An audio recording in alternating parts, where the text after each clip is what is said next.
According to a survey, the average smartphone user scrolls the equivalent of 78 miles a year. How many hours were you spending on your phone? Oh God, probably like 9. Nine I hours? was just kind of constantly on it. No, gambling addiction is not a failure of will. It is a brain disorder which is preyed upon by the gambling industry.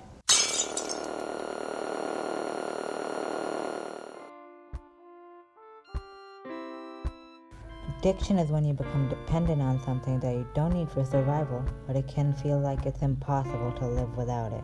When you're addicted, the addictive substance hijacks your brain's reward system. This means when you consume the substance, you get dopamine, the reward chemical, and when you get rewarded, you want to do it again. This is a simplified version. Common addictions are nicotine, which is found in cigarettes, alcohol, drugs, caffeine, gambling, and even social media. But you can be addicted to anything. Even if you aren't addicted, this video could still help you. Okay, let's start. But firstly, are you addicted? If you want to stop, you first have to know if you're actually addicted. The quick way to find this out is stop doing the thing you might be addicted to and see if you feel the withdrawal symptoms, which can include cravings, problems with sleep, irritability or agitation, feeling restless, trouble concentrating, mood changes, and feeling depressed or anxious. But don't worry, I'll do my best to help. Change has to come from understanding. This can happen because after a while, you get bored of the addiction. After this, you can use the methods given in this video, starting with method 1, trigger avoidance. This method needs you to find your triggers. Triggers are the things that cause the urges to do the addiction. Triggers can be certain people, places, objects, and more. If you can find out what causes the urge, you can avoid the trigger and the urges will be less often.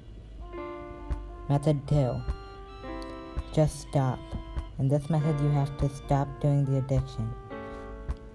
This one is inefficient and hard, so I won't go into details. Method 3. Slowly but steadily.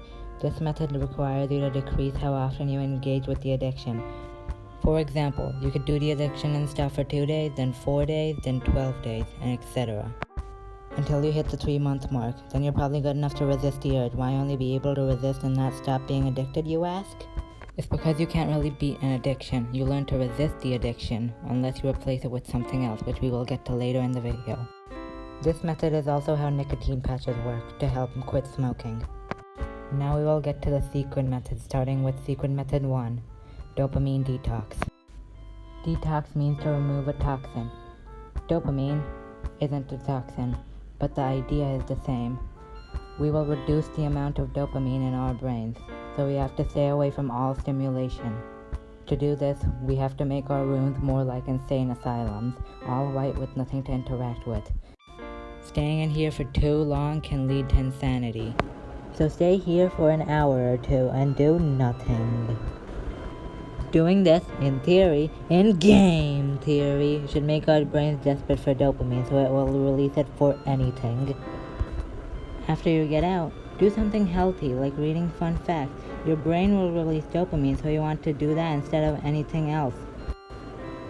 Secret method 2. Power of friendship. For this method you need other people to stop you from doing the addiction. It is easier to avoid the addiction if others are looking at you because of the fear of being judged overpowers the urge to do the addiction. Important reminder, relapses happen. Don't have an unrealistic expectation that you are going to be fixed overnight. Sometimes you'll go back to the addiction. That's fine, just try again. You should go get professional help as well. Don't underestimate how great you truly are. Even if something doesn't seem possible, it is. But out of all things you can do, the most powerful ability is that you can improve yourself. And that is the end.